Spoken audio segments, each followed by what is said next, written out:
والسلام على من لا نبی بعدہ۔ حاضرین محترم،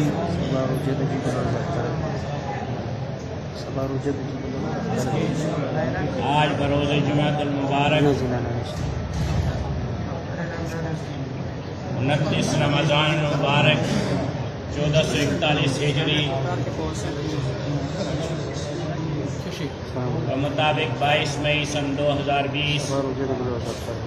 بعد از نماز مغرب علماء پشاور کا ایک نمائندہ اجلاس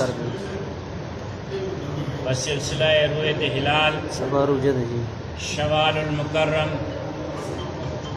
جامع مسجد قاسم علی خان میں منعقد ہوا۔ اجلاس میں پشاور اور مضافات کے علماء کرام نے شرکت فرمائی اور جامع مسجد قاسم علی خان کی طرف سے ضلع پشاور میں 4 ٹاؤنوں میں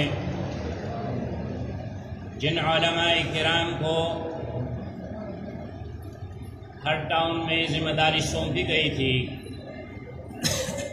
ان سے مکمل معلومات لینے کے بعد اور صوبہ خیبر پختونخوا کے وہ اضلاع جہاں پہ جامع مسجد قاسم علی خان کے زیر اہتمام اجلاسات منعقد ہوتے ہیں، سب سے اطلاع موصول کرنے کے بعد اجلاس میں متفقہ طور پر یہ فیصلہ کیا گیا کہ عدم ثبوت کی بنا پر وفق ارشاد نبوی صلی اللہ علیہ وسلم اکمال ثلاثین کرتے ہوئے رمضان مبارک کے 30 دن پورے کیے جائیں گے۔ کل بروز ہفتہ 30 رمضان مبارک ہوگی اور 1 شوال المکرم 1441 ہجری بروز اتوار بتاریخ 24 مئی سن 2020 کو ہوگی، یعنی